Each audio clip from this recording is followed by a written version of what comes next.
lembaga yang lain.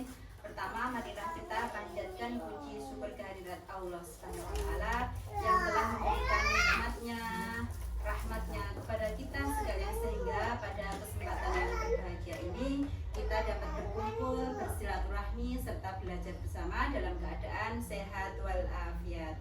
Amin amin ya robbal alamin. Salam serta salawat semoga tetap tercurahkan kepada junjungan kita Nabi Agung Muhammad Sallallahu Alaihi Wasallam yang senantiasa kita nantikan syafaatnya nanti di yaumul kiamat. Amin amin ya robbal alamin. Ibu-ibu semua yang berbahagia, pada pagi hari ini kita berkumpul dengan tujuan yaitu belajar bersama. Siap nggih Bapak Ibu? Siap. Siap. Sebelum belajar, marilah kita awali belajar kita dengan berdoa sesuai dengan agama dan kepercayaan yang masing-masing. Berdoa dipersilahkan.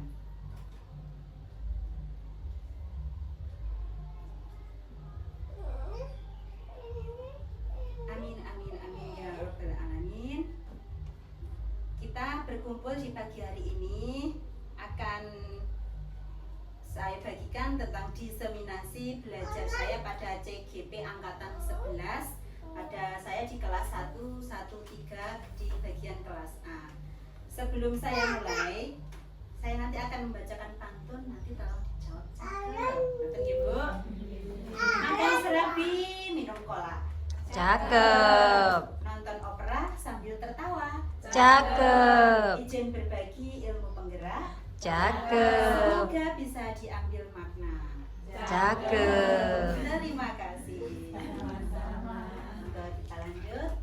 Ini adalah biodata saya, yaitu Winarse, lembaga saya di TKPKK Bulor.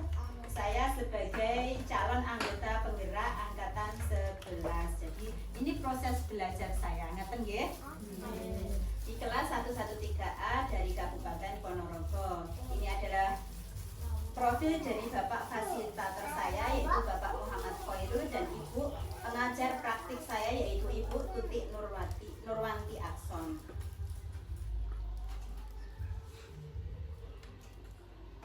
Berikutnya akan saya paparkan mengenai tentang perubahan paradigma belajar. Siap nggih Ibu-ibu, kita belajar bersama? Siap. Oke. Bagaimana seseorang bisa berubah dari paradigma stimulus respon kepada pendekatan teori kontrol? Bila kita ingin membuat kemajuan perlahan, sedikit-sedikit, ubahlah sikap atau perilaku Anda. Namun, bila kita ingin memperbaiki cara-cara utama kita, maka kita perlu mengubah kerangka acuan kita. Ubahlah bagaimana Anda melihat dunia, bagaimana Anda berpikir tentang manusia. Ubahlah paradigma Anda, skema pemahaman dan penjelasan aspek-aspek tertentu tentang realitas. Jadi, kita di sekolahan ini belajar bersama anak-anak untuk bagaimana anak-anak itu belajar, apalagi anak PAUD ya Ibu-ibu. Nah, anak PAUD itu masih sangat kuat untuk menyerap apa yang ada di lingkungannya. Seperti halnya kita kemarin itu mengadakan lomba spons yang dimasukkan air nih. Begitu spons masuk ke dalam air, maka daya resapnya itu masih sangat besar sekali. Seperti halnya anak-anak PAUD.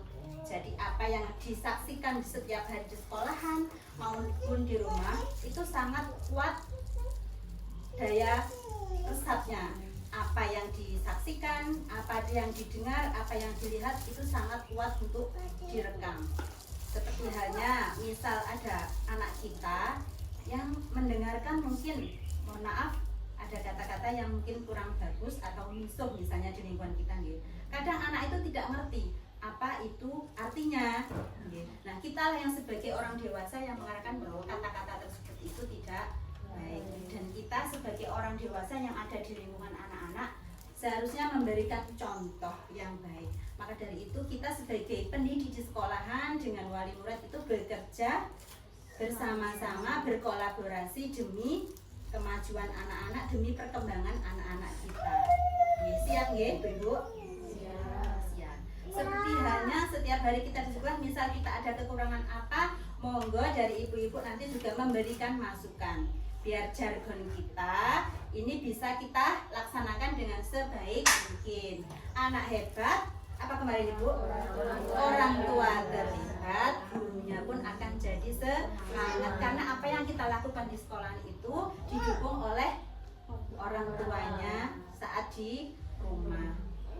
Jadi kalau kita menginginkan anak-anak kita itu baik, perkembangannya baik, positif, maka diawali dari diri kita dulu untuk memberikan contoh yang baik. Dan bagaimana anak itu dapat dihargai? Ya kita yang harus belajar dulu untuk menghargai anak-anak kita, biar anak-anak kita pun menghargai kita. Seperti halnya kita budaya positif dan yang lain yang ada di lingkungan kita itu menggunakan bahasa Jawa yang kromo alus ya. Anak untuk bisa kromo alus kepada kita sebagai orang dewasa, itu kan kita dulu yang mengajarkan bagaimana kita kromo alus kepada anak-anak. Nah itu juga saya juga sedang belajar ya. Saya sendiri untuk bahasa Jawanya masih perlu banyak pembenaran lagi, kebetulan lagi. Mungkin nanti panjenengan mendengarkan apa yang Bu Guru sampaikan di sekolahan kurang pas, nanti panjenengan sampaikan begini loh Bu yang benar. Nah itu manfaatnya kita belajar bersama. Untuk selanjutnya yaitu stimulus respon dengan teori kontrol. Kita saksikan yang berada di dalam tabel ya. Realitas atau kebutuhan kita sama mboten Bu kebutuhan kita beda ya. Teori kontrolnya realitas kebutuhan kita itu berbeda. Apa karepe jenengan mestinya tidak sama dengan karepe kula nggih. Semua orang melihat hal yang sama. Teori kontrolnya setiap orang memiliki gambaran berbeda. Dan untuk menyamakan atau mungkin dari perbedaan itu menjadi hal yang mendekati kesamaan, kita perlu adanya komunikasi, diskusi, kolaborasi untuk menyamakan persepsi. Kita mencoba mengubah orang agar berpandangan sama dengan kita. Kita berusaha memahami pandangan orang lain tentang dunia. Berusaha memahami pandangan orang lain tentang dunia. Jadi kita belajar itu gunanya yaitu untuk berusaha. Dengan belajar, nantinya kita akan bisa. Ilmu kalau tidak kita terapkan, tidak kita implementasikan dalam kehidupan sehari-hari kadang lali lupa. Mau kita laksanakan aja kadang masih keliru, masih lupa kalau itu tidak kita laksanakan. Berikutnya yaitu perilaku buruk dilihat sebagai suatu kesalahan. Semua perilaku memiliki tujuan. Orang lain bisa mengontrol saya. Bisa nggak Bu? Orang lain mengontrol saya. Hanya Anda yang bisa mengontrol diri Anda. Jadi intinya kita sendiri yang bisa mengontrol diri kita. Apakah kita akan berbuat baik, berkata baik, apakah kita mau berkata buruk dan berbuat buruk. Hanya kita sendiri yang bisa mengontrol. Begitupun dengan anak-anak didik kita. Kita bisa mengajarkan kebaikan, hal-hal yang baik-baik, tapi kan kita kembalikan lagi kepada anak ya, dari anak sendiri yang bisa mengontrolnya. Saya bisa mengontrol orang lain, Anda tidak bisa mengontrol orang lain. Pemaksaan ada pada saat tujuan gagal. Kolaborasi dan konsensus menciptakan pilihan-pilihan baru. Model berpikir menang atau kalah. Model berpikir menang dan menang.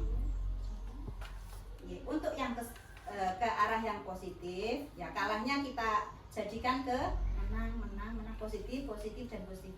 Dari paparan yang ada di sini, mungkin ada dari kata-kata atau kalimat yang mungkin ibu-ibu belum bisa memahami atau mungkin ada pertanyaan, monggo sebelum saya lanjut. Sudah bisa diterima nggih? Kurang lebihnya seperti itu.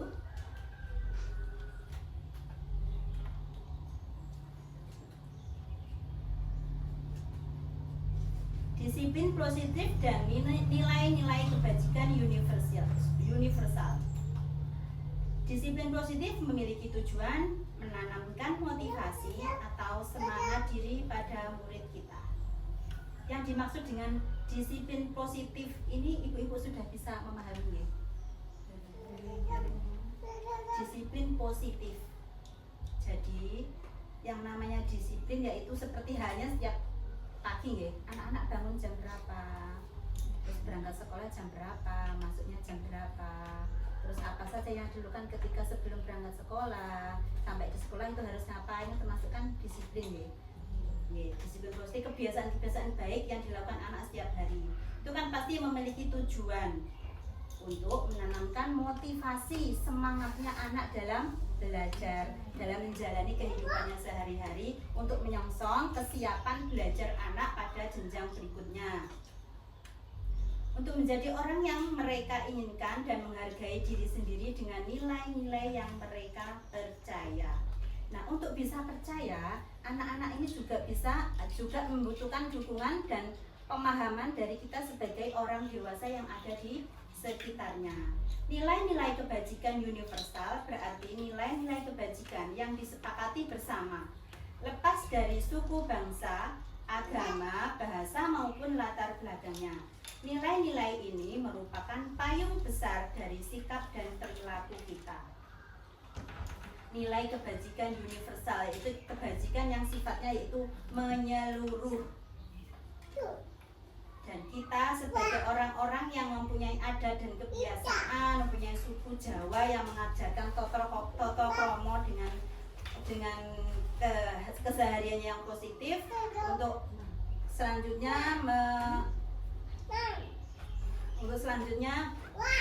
demi mencapai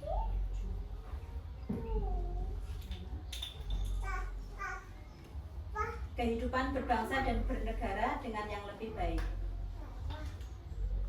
Nilai-nilai kebajikan adalah sifat-sifat positif manusia yang merupakan tujuan mulia yang ingin dicapai setiap individu. Jadi nilai kebajikan dan sifat-sifat positif manusia yang merupakan tujuan mulia yang ingin dicapai setiap individu ini dapat kita kembangkan, dapat kita raih kalau kita ada kolaborasi, ada kerjasama, ada keseharian kita yang sifatnya itu belajar dan belajar terus, ya ibu-ibu. Selanjutnya yaitu nilai kebajikan setiap anak Indonesia kita kenal dengan profil pelajar Pancasila sesuai dengan kurikulum kita saat ini, yaitu kurikulum apa ibu? Kurikulum Merdeka. Dari kurikulum Merdeka tersebut ada yang namanya profil pelajar Pancasila. Jadi tujuan kita pendidikan di Indonesia yaitu menuju anak yang berpendidikan, berkarakter sesuai dengan profil pelajar Pancasila. Di mana dimensi-dimensi dari profil pelajar Pancasila ini yaitu ada yang beriman, bertakwa kepada Tuhan Yang Maha Esa dan berakhlak mulia, berkebinekaan global, bergotong royong, kreatif, bernalar kritis, dan mandiri. Nah, dari keseharian anak-anak di sekolah kita sudah membiasakan anak untuk beriman, bertakwa, dan berakhlak mulia, yaitu dengan setiap hari ketika anak datang ke sekolah, anak mengucapkan salam, dan salam itu mengandung doa. Jadi kita ajarkan ketika anak-anak yang belum mau atau setiap pagi ketika datang ke sekolah belum mau salim kepada ibu gurunya, mungkin dari orang tuanya dulu yang mungkin salim, biar anak juga akan mengikuti. Dari itu kita berikan pemahaman kepada anak-anak bahwa salam itu mengandung doa, jadi harus dijawab.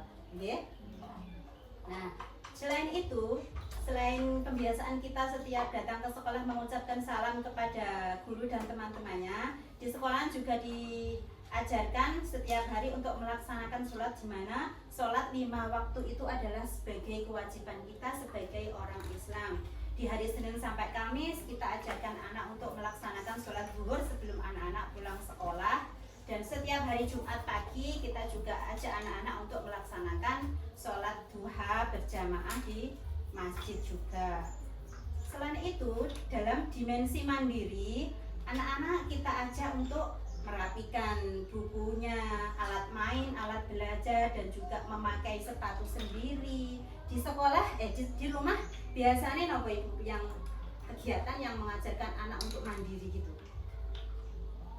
yang sudah yang positif, iya, pakai baju sendiri. Selain itu mandi sendiri, makan sendiri. Nah, mungkin itu hal-hal kecil yang mungkin biasanya wali murid yang belum paham.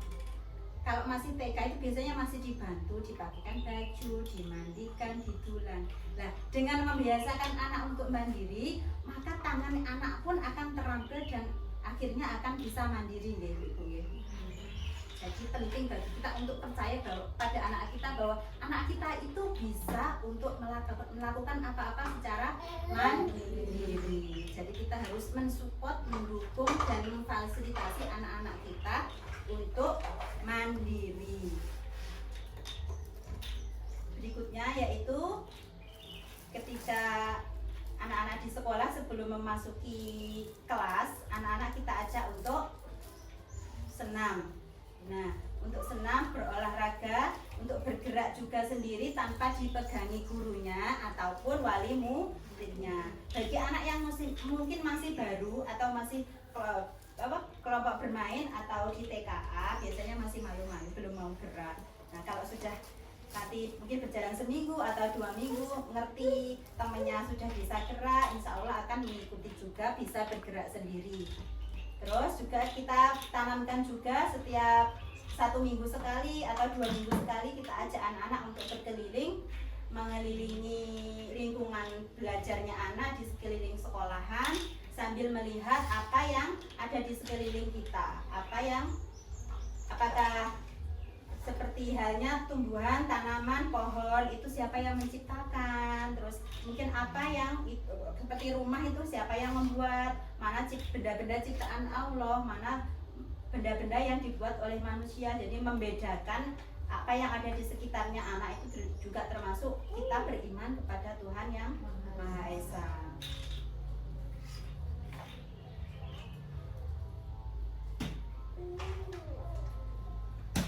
Jadi untuk lanjutnya yaitu dimensi gotong royong dan dimensi berkebinekaan global.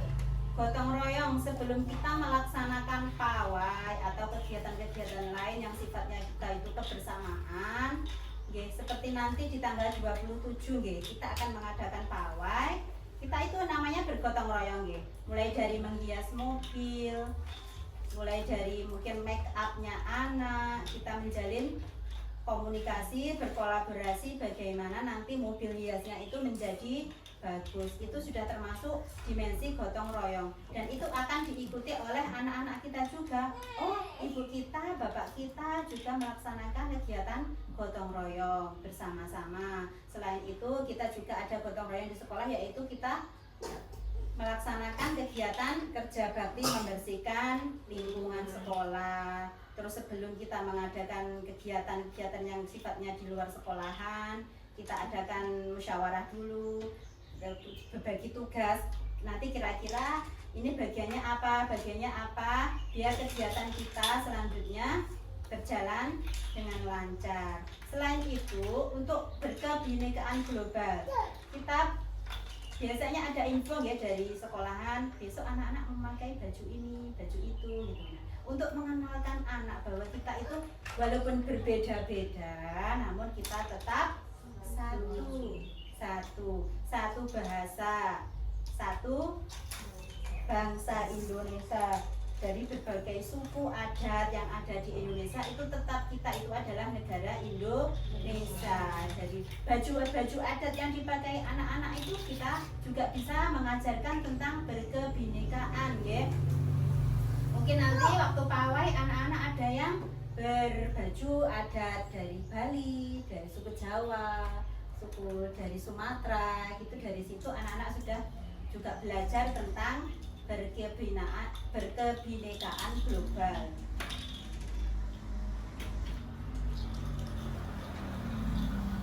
Selanjutnya yaitu tentang teori motivasi, hukuman, dan konsekuensi. Selama ini ibu-ibu di rumah adakah yang mungkin memberi hukuman kepada anak-anak? Hukuman?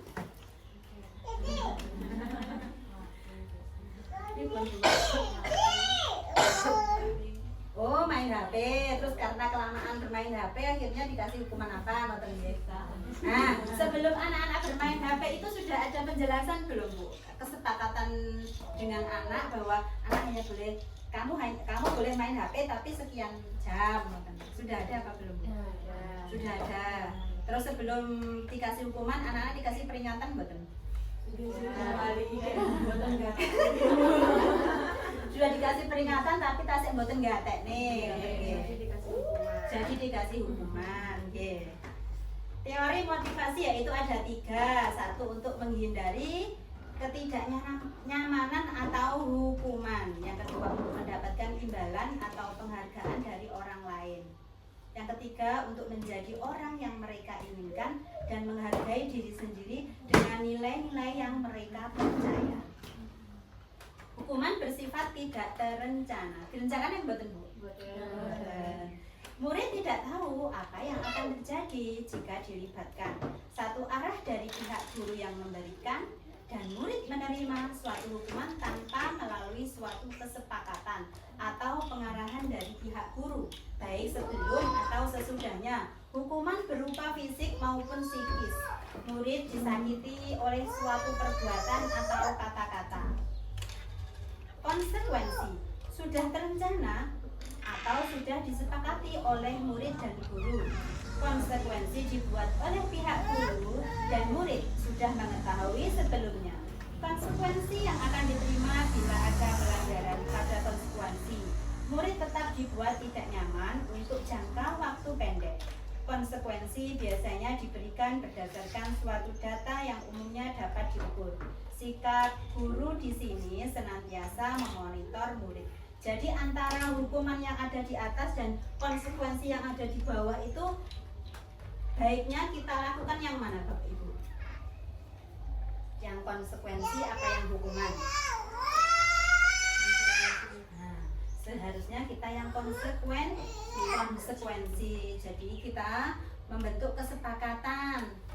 Kalau di sekolah ada kesepakatan main, kesepakatan kelas, atau kesepakatan belajar. Di rumah pun hendaknya juga seperti itu ya. Sebelum anak melakukan kegiatan apa, hendaknya kita ada kesepakatan. Misal hari ini ada reok mungkin atau ketoprak di lingkungan kita. Kesepakatannya sebelum kita berangkat ke tempat tersebut apa? Kita bentuk dulu kesepakatan tersebut dengan anak. Misal tidak boleh meminta mainan lebih dari 1. Kalau masih minta 1 masih kita berikan. Tapi misal 2 atau 3, kan tadi kesepakatannya di rumah seperti apa gitu, anak perlu kita pahamkan. Sudah seperti itu apa belum Bu sebelumnya? Dan sampai tempat yang dituju kira-kira masih ngerengi, rewel,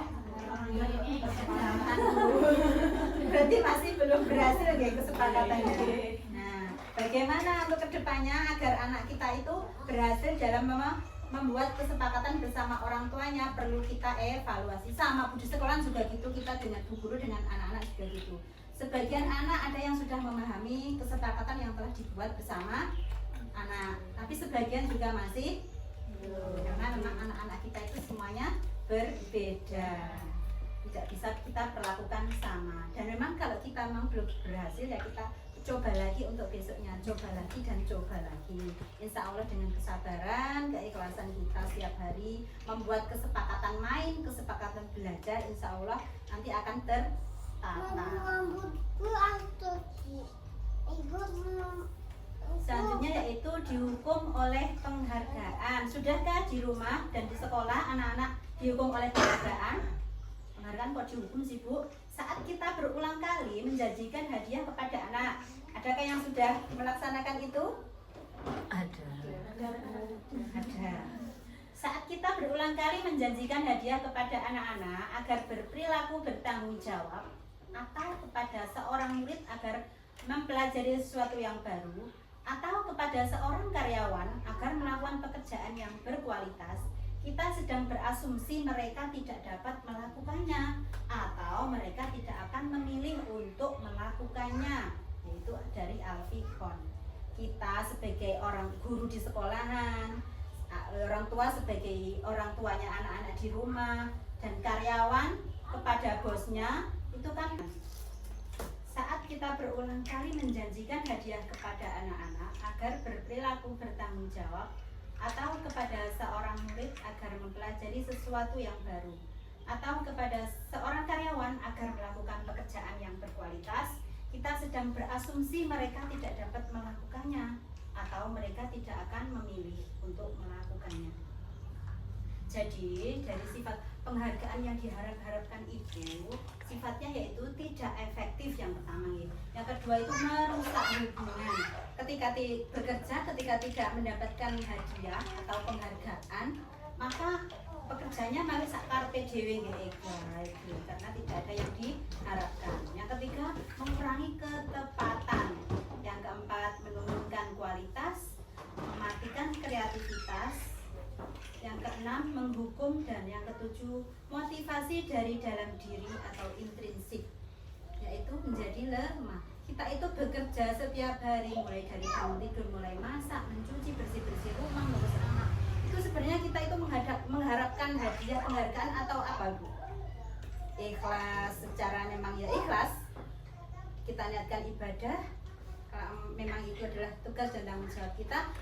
Ataukah kita mengharapkan hadiah atau penghargaan dari Pak suami, dan aku mau ditaring cincin baru, baju baru. Kenapa ikhlas, Bu?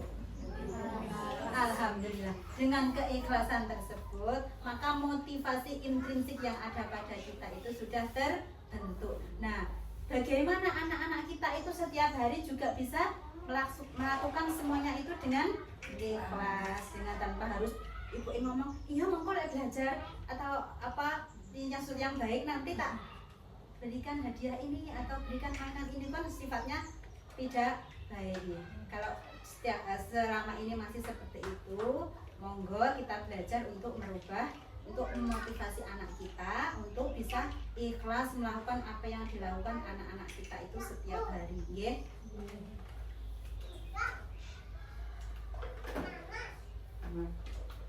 Kebutuhan dasar. Nah, dari sebelah kiri itu adalah gambarannya. Dari lingkaran penuh itu gambarannya 360 ya, kita bagi menjadi 4 bagian.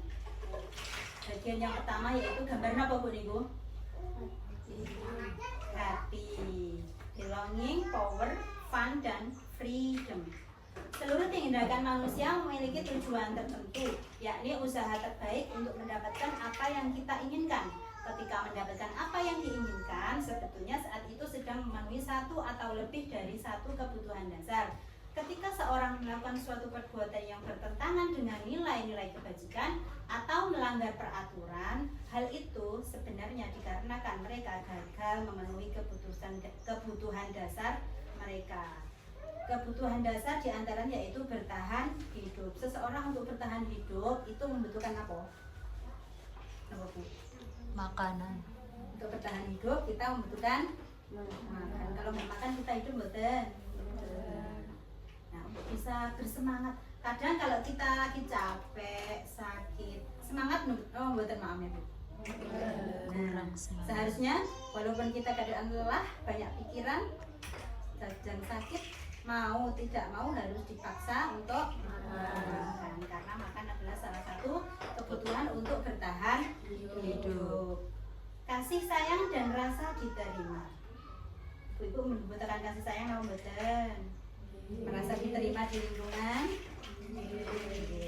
Anak-anak pun seperti itu, Bu. Jadi walaupun anak kita itu fisiknya masih kecil, tapi kan memiliki anggota tubuh yang lengkap juga seperti kita. Cuma bedanya anak kita itu masih kecil, kita sudah besar. Nah, kebanyakan kita sebagai orang dewasa kadang memandang anak kecil itu cilik atau menyepelekan. Padahal sebenarnya anak-anak kita itu juga butuh diberikan kasih sayang dan diperlakukan sama seperti halnya orang dewasa. Kadang kita yang masih salah atau yang masih belum benar, kadang memandang anak kita itu seperti itu. Padahal rekaman di otaknya itu sebenarnya sangat kuat malah. Yang ketiga yaitu penguasaan atau pengakuan atas kemampuan atau power, penguasaan, kekuatan. Jadi apa yang kita miliki, apa yang kita bisa, apa keterampilan yang kita miliki itu hendaknya kita juga orang lain mengakui apa yang kita miliki, seperti anak-anak kita juga. Kita hargai apa yang anak-anak kita itu bisa. Jadi walaupun hal kecil yang dilakukan, mungkin bisa ngambil apa itu plastik bekas jajan ya, atau bekas sampahnya, terus membuangnya ke tempat sampah. Itu juga sebuah keterampilan yang telah dimiliki anak, dan kita sebagai orang dewasa berhak untuk memberikan penghargaan, pengakuan bahwa anak kita itu mempunyai keterampilan, apalagi keterampilan yang sifatnya positif. Yang keempat yaitu kebebasan akan pilihan. Yang kelima, kesenangan. Kebebasan akan pilihan. Anak-anak kita kasih kebebasan, tapi kebebasan yang bertanggung jawab. Jadi seiring dengan kita belajar, kita pun di sekolah juga gitu. Kita tanya kepada anak kita hari ini anak pengen main apa, pengen belajar apa, kita kasih kebebasan. Tapi ketika sudah memilih apa ya aktivitas yang dipilih anak pun harus bertanggung jawab atas pilihan yang dipilihnya. Misal hari ini saya mau bermain Lego, Bu. Nah, kita fasilitasi anak untuk bermain Lego. Dari Lego anak bisa belajar kreativitas, warna, bentuk. Namun setelah selesai mengerjakan Legonya, anak juga dikasih tanggung jawab membereskan mainan yang sudah dimainkan. Terus kita tanya juga, kita stimulasi, anak-anak hari ini bentuk-bentuk apa nggih? Ditanya biar anak juga menjelaskan. Jadi kemampuan berbahasanya juga kita kembangkan. Di rumah ngaten apa dereng? Kalau anak bermain, habis bermain sudah diberesi atau ibunya yang membereskan? Kadang-kadang sudah, kadang-kadang belum. Itu saja tidak apa-apa, bukan kita belajarnya. Kalau memang belum, ya kita perbaiki lagi, kita kasih pemahaman lagi. Boleh bermain, tapi setelah main harus dibereskan. Karena yang bermain siapa? Biar besok kalau mau main lagi, mainannya sudah terkumpul, sudah bisa langsung dipakai. Dan syaratnya belajar itu pertama, agar mudah dipahami itu harus senang dan bahagia. Ibu-ibu hari ini bahagia apa mboten? Salah satu ciri dari bahagia apa nggih? Bersenyum Sudah manis. tersenyum hari ini? Sehari berapa kali tersenyum ibu-ibu?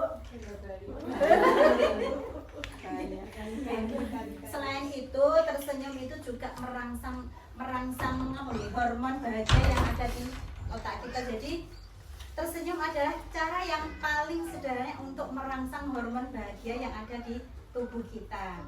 Dengan tersenyum, penyakit-penyakit pun akan susah untuk masuk ke dalam diri kita. Jadi kita awet sehat. Nah, kalau awet sehat berarti syaratnya harus awet bahagia. Susah Bu mikir utang. Nah, utangnya sama saja, semua punya. Tapi bagaimana biar kita berusaha untuk segera melunasi hutang kita, kan ya kita harus semangat bekerja agar bisa segera melunasi hutang kita. Syaratnya bahagia agar rezeki mudah untuk kita dapatkan. Ya, lanjutnya yaitu, nah ini adalah gambar-gambar atau foto-foto dokumentasi anak-anak kegiatan profil berdasarkan profil pelajar Pancasila yang sudah kita laksanakan di sekolahan. Dari kita kemarin ke Blitarprak itu juga termasuk juga sudah mengembangkan atau mengimplementasikan dari dimensi pelajar, profil pelajar Pancasila ya. Ini dokumentasi yang telah kita laksanakan bersama-sama, ada yang bersama guru, juga bersama wali muridnya juga.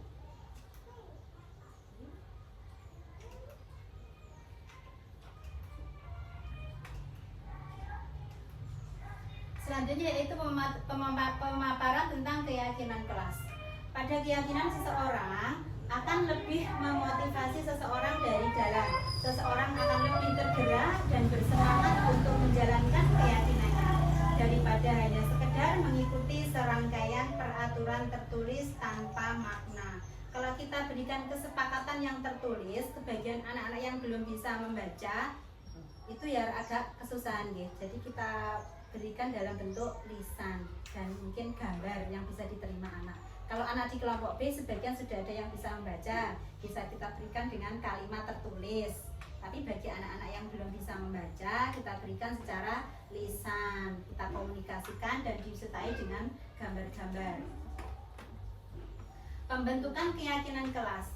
Pernyataan universal dan positif mudah diingat dan diterapkan di lingkungan tersebut. Jadi keyakinan kelas yang telah kita buat itu hendaknya juga anak-anak mudah untuk mengingatkan dan untuk memahami kalimat yang disampaikan tersebut, termasuk di rumah. Jadi kita gunakan kalimat yang positif, singkat, tapi anak itu paham. Dan setelah diberikan kalimat pernyataan, hendaknya anak juga ditanya kembali apakah sudah paham atau belum. Kalau belum, mungkin kita menggunakan kalimat yang lain yang bisa dipahami oleh anak. Kegiatan curah pendapat dan dapat ditinjau kembali. Sekarang yaitu prosedur pembentukan keyakinan kelas. 1. Bercurah pendapat. 2. Mencatat masukan. 3. Kalimatnya positif. 4. Pendalaman pemahaman bentuk peraturan keyakinan kelas.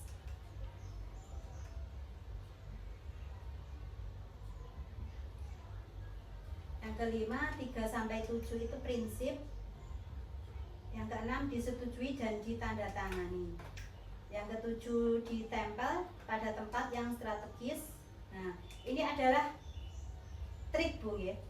Ketika di rumah, di sekolah juga gitu. Setelah membuat kesepakatan keyakinan kelas, guru biasanya itu menempel gambarnya yang mudah untuk dilihat anak-anak. Di rumah pun kalau bisa setelah membuat keyakinan tersebut kita gambarkan mungkin bersama di buku gambar gitu, kita gambar bersama anak-anak, terus kita tempelkan di tembok atau di pintu kamar yang sekiranya anak mudah untuk melihatnya. Jadi ketika ada pelanggaran atau terjadi ketidakkesepakatan, dari kesepakatan tersebut kita ingatkan melalui gambar yang telah kita tempel tersebut. Ayo kemarin kita kesepakatannya bagaimana? Jadi untuk mengingatkan anak mudah dengan melalui gambar, dan gambarnya itu bisa kita gambar bersama anak terus kita warnai gitu ya.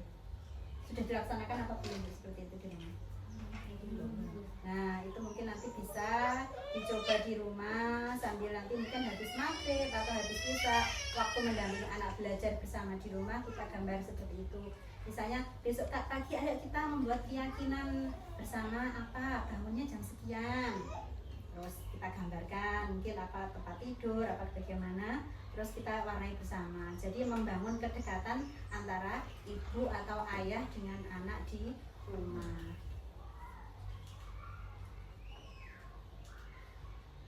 Ini adalah dokumentasi keyakinan kelas yang sudah diterapkan di sekolahan.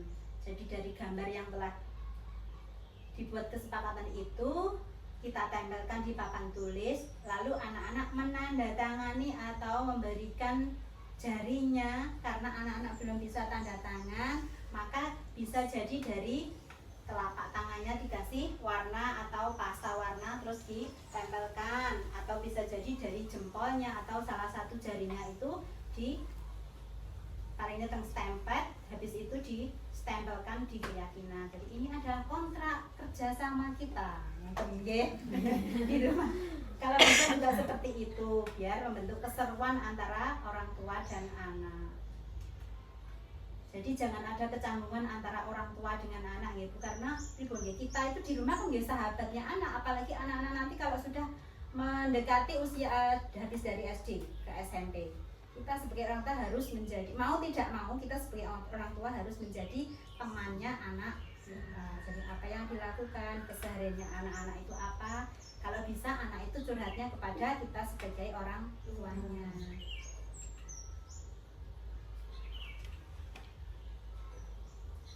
Sekarang lanjut ke restitusi, sebuah pendekatan untuk menciptakan disiplin positif. Asing dong mboten Bu, kata-kata restitusi. Belum pernah mendengar? Apa ya restitusi di? Restitusi bukan untuk menebus kesalahan, namun untuk belajar dari kesalahan. Jadi setelah kita berbuat salah yang kemarin itu, namanya restitusi itu bukan sebuah perbuatan untuk menebus kesalahan, tapi untuk belajar dari kesalahan. Jadi sebenarnya orang salah atau keliru itu juga ada manfaatnya ya. Dari setelah kita salah atau berbuat yang tidak baik, setelah itu kan kita akan mengambil hikmah atau makna dari perbuatan kita yang kemarin itu. Habis itu kita memperbaiki hubungan, mungkin dari yang kemarin ya biasanya anak sama ibunya korkeran tukaran. Itu biasanya kan ibu yang cenderung cerewet setiap hari di rumah sama anak. Oleh kogen cerewet kan aku diingin, ternyata anakku seperti ini loh. Apalagi anak yang cowok nih, yang tidak suka dengan cerewetnya ibu. Nah dari kesalahan tersebut kan kita juga belajar. Oleh aku ki cerewet, berarti anakku ki gak seneng. Berarti aku kudune piye? Mungkin dengan merubah sikap kita, dengan memberikan kalimatnya itu mungkin pendek, tidak terlalu panjang, tapi anak kita itu paham dan ya akhirnya akan berubah. Kadang kalau kita terlalu cerewet, apalagi laki-laki, kalau kita berikan kata-kata yang panjang, terus habis itu nggak ada jeda, bledru gitu. Ibu Kiki ngomong opo, mboten paham gitu.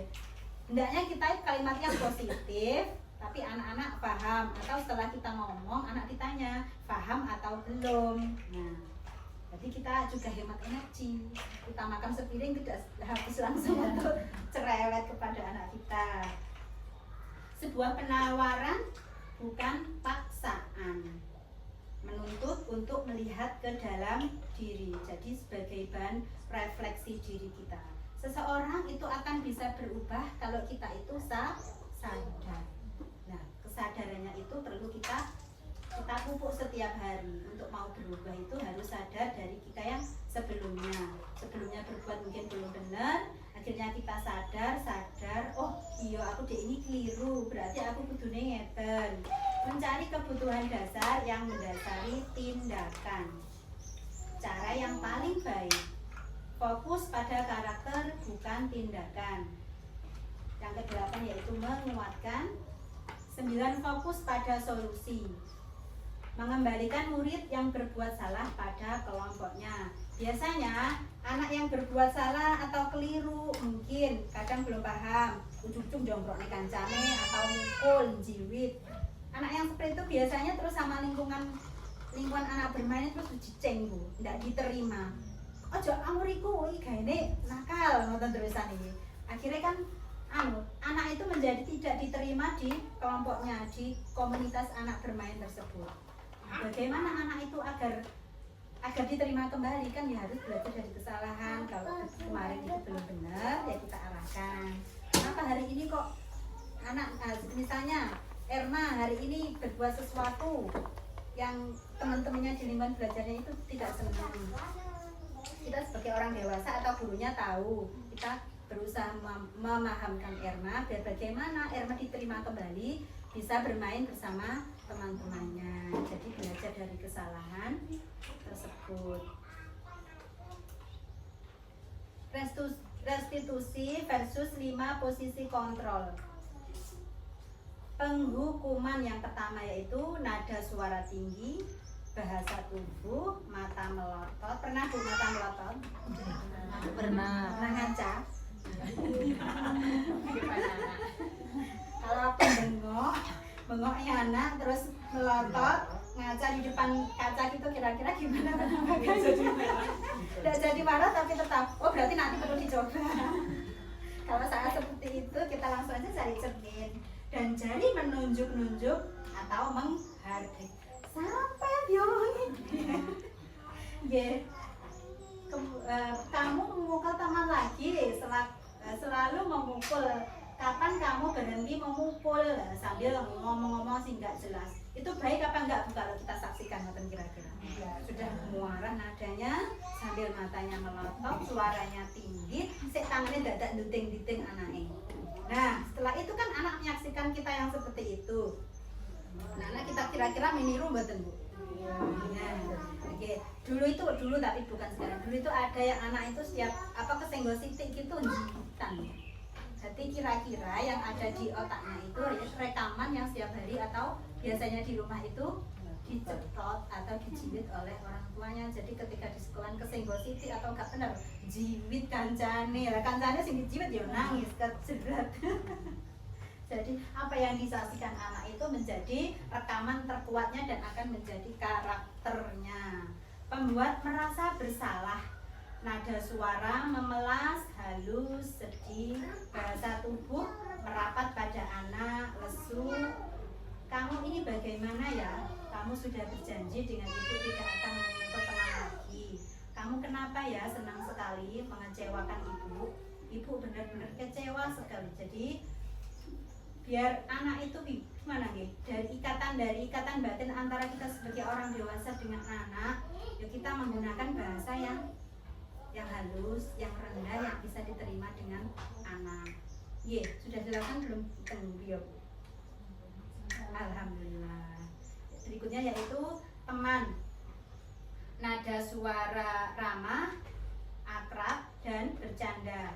Bahasa tubuh merapat pada murid, mata dan senyum jenaka.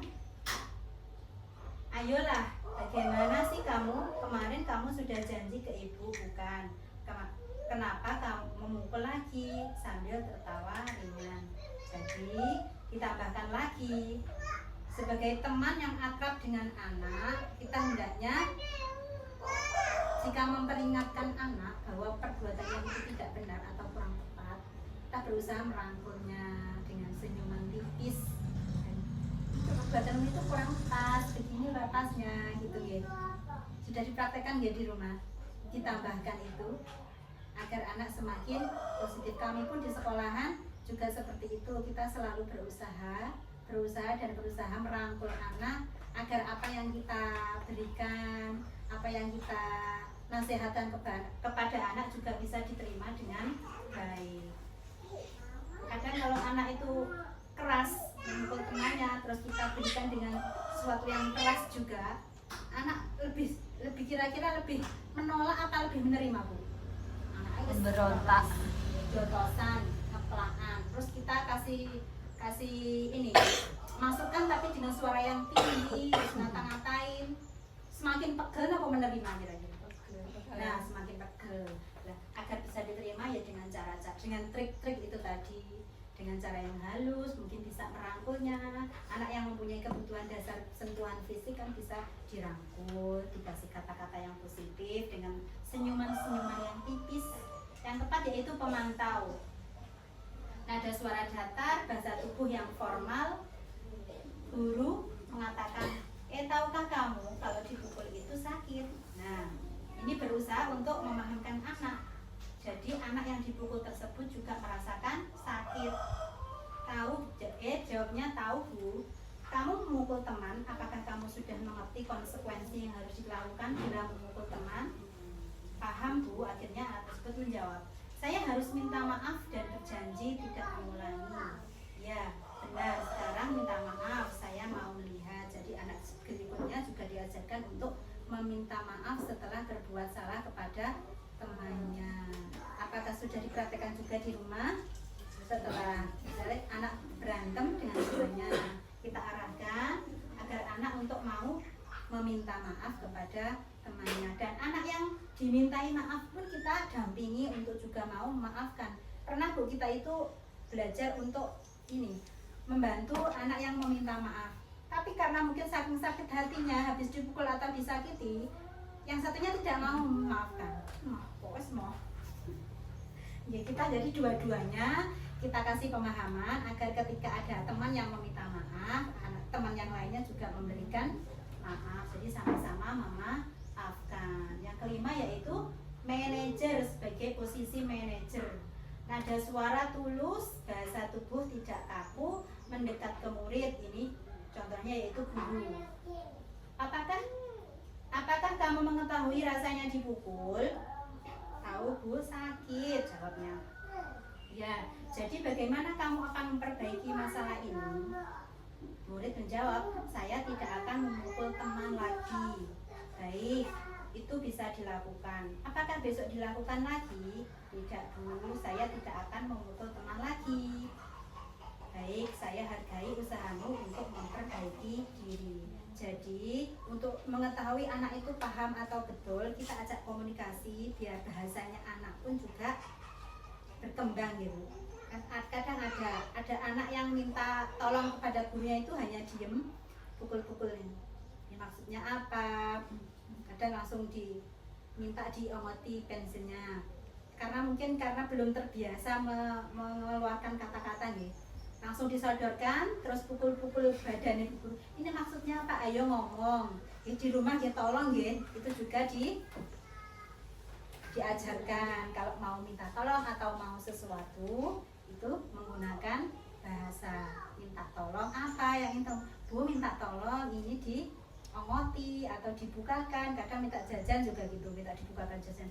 Langsung disodorkan, dipukul-pukul gitu. Maksudnya apa? Kita ajarkan juga, Bu minta tolong jajannya dibukakan. Oh pripun bahasanya sing santun ngaten nggih.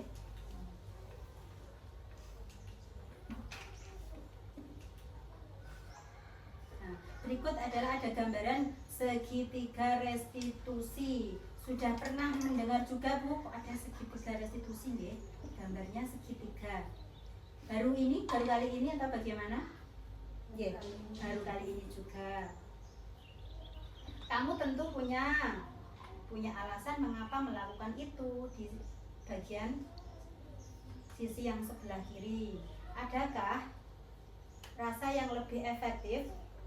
Cara yang lebih efektif untuk mendapatkan apa yang kamu butuhkan. Yang di sebelah kanan, keyakinan kelas apa yang telah kita sepakati. Kamu ingin menjadi orang yang seperti apa. Jadi implementasi yang sudah dilaksanakan di sekolahan, hendaknya juga diikuti implementasi anak-anak ketika di rumah. Langkah-langkah menstabilkan identitas, stabilis identity. Teori kontrol, kita semua akan melakukan hal terbaik yang bisa kita lakukan. Validasi tindakan yang salah, menanyakan keyakinan atau dalam istilahnya seek the belief. Semua perilaku memiliki alasan. Kita semua memiliki motivasi internal. Nah, untuk ilustrasi penerapan disiplin positif yang sudah dilakukan di sekolahan, berikut kami tayangkan video dari penerapan yang sudah kita laksanakan di sekolahan untuk membantu pemahaman kita bersama. Ini ada Bagus, Irfan, dan Yayan saat bermain bersama.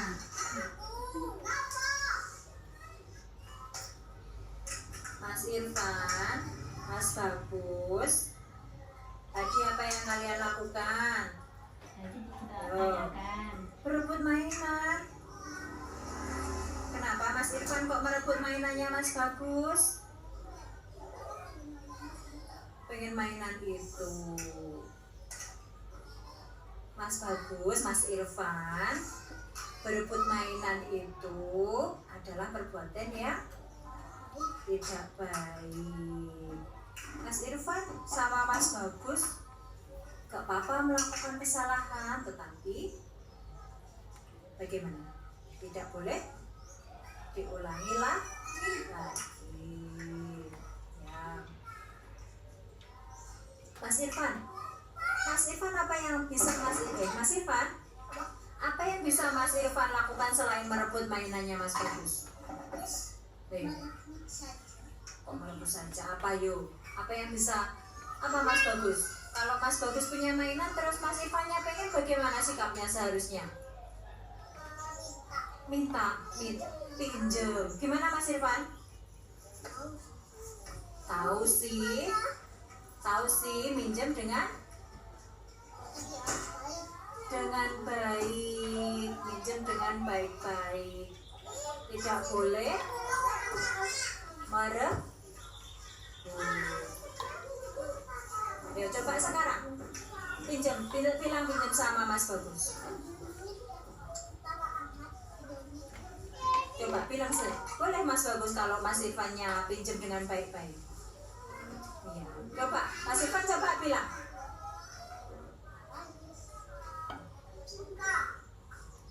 Pinjam dulu. Boleh Mas Bagus?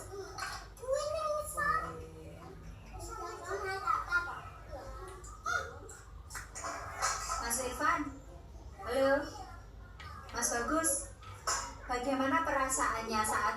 dipinjami mainan oleh Bagus. Bagaimana perasaannya? Senang. Mas Bagus, kalau Mas Irfan bilangnya baik-baik, perasaannya Mas Bagus bagaimana? Senang juga. Jadi besok lagi kalau pinjam mainan bilang baik Pak. Tidak sesama teman saling apa? Menyayangi. Terima kasih Mas Bagus, terima kasih Mas Irfan. Jadi anak solih.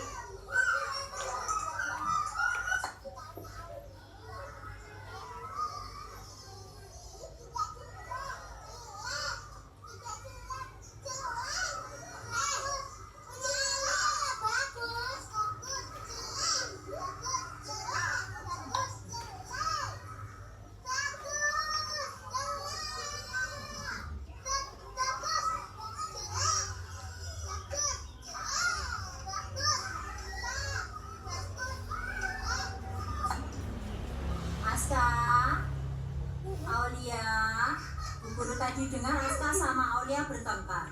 Bertengkar tentang apa?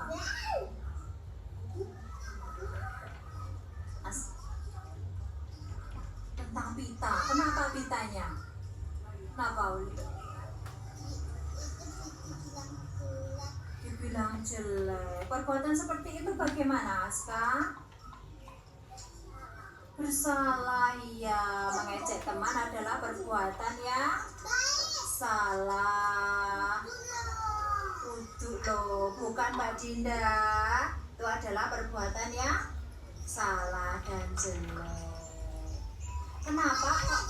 Kenapa kok Aska mengejek pitanya Aulia itu jelek?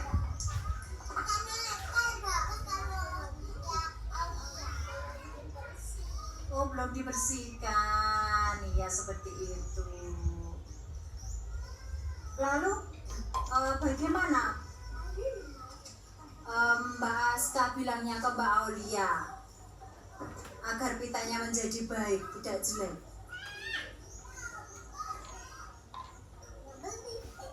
Beli katanya Mbak Aulia. Ya. Mbak Aska, bagaimana perasaannya Mbak Aulia kalau Mbak Aska bilang jelek seperti itu? Iya, perasaannya sedih. Apa yang Mbak Aska lakukan agar Mbak Aulia tidak sedih lagi? Apa? Sudah? Apa Mbak? Apa Mbak? Minta maaf ya. Sekarang coba Mbak Aska minta maaf sama Mbak Aulia.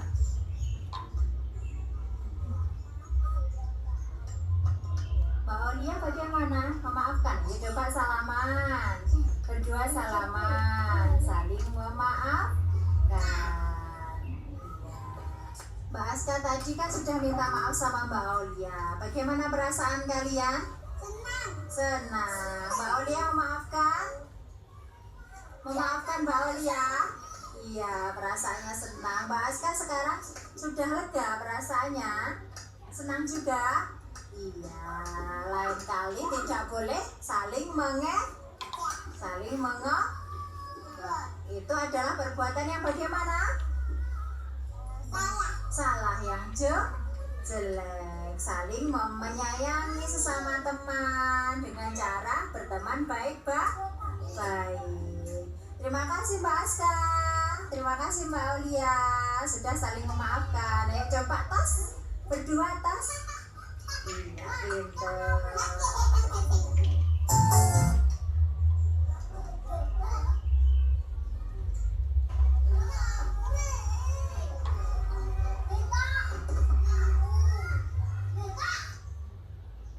Dari pemaparan video tadi, lucu ya Bu?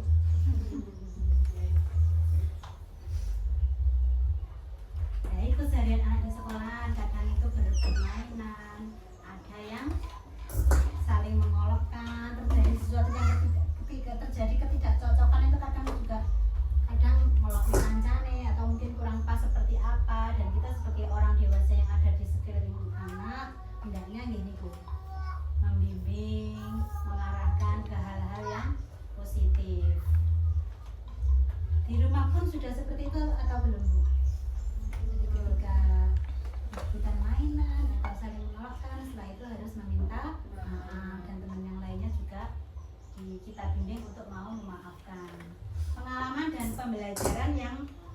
dapat setelah menerapkan konsep ini yaitu pengalaman mendebarkan dan juga menyenangkan. Mendebarkan sesaat ketika anak berebut atau berantem itu kan kita ketika itu kaget, langsung kadang langsung berbelutan, ketak-ketakan, jotos-jotosan. Kita seketika itu mendebarkan kewajian.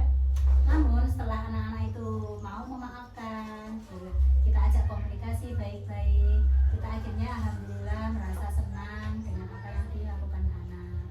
Mendebarkan saat mengolah konsep baru agar dapat diterima dan dilaksanakan oleh warga sekolah dan menyenangkan saat telah dapat melalui suatu proses tersebut. Jadi itulah pentingnya sebuah proses pembelajaran ya. Jadi namanya belajar itu tidak hanya kita saksikan dari segi hasilnya saja, namun penting bagi kita untuk mengolah dari prosesnya, menyaksikan bagaimana prosesnya dari awal sampai akhir. Pembelajaran bagi saya adalah dalam menerapkan konsep disiplin positif membutuhkan konsistensi dan kesabaran untuk mencapai tujuan bersama. Kalau kita sebagai orang dewasa tidak sabar, kira-kira yang disaksikan anak apa, Bu? Jadi tidak sabar juga, ya. Jadi kita yang setiap hari menyaksikan anak-anak kita, hendaknya kita harus sabar agar juga ditiru oleh anak. Kita sabar, kita ajak komunikasi, kita arahkan ke hal-hal yang positif. Terima kasih. Demikian pemaparan dari diseminasi saya. Ada kurang lebihnya mohon maaf, dan kiranya ada yang masih ditanyakan atau ada sesuatu hal yang belum paham atau belum jelas, monggo kita diskusikan terlebih dahulu. Ada pertanyaan, Ibu-ibu? Sudah bisa diterima, ya? Tetap guru kita orang anak hebat, orang tua terhebat, guru juga semangat. Jadi pentingnya kita membangun diskusi, kolaborasi, kerjasama antara di sekolahan juga di rumah. Dari apa yang anak-anak pelajari di rumah, bisa juga endingnya kan juga implementasi anak-anak di rumah, ya. Jadi tidak hanya di tingkat tahu saja. Nanti ketika anak-anak sudah SD, SMP, SMA, apa yang dipelajari anak di sekolahan hendaknya juga diterapkan di rumah. Ketika kita sebagai orang tua di rumah belum paham, kita juga bisa wajib menanyakan kepada wali kelasnya atau gurunya yang ada di sekolah agar pemahaman itu bisa kita terapkan bersama. Oke? Salam kuat, sehat, selamat dan bahagia. Demikian, ada kurang lebihnya mohon maaf yang sebesar-besarnya. Wassalamualaikum warahmatullahi wabarakatuh. Waalaikumsalam.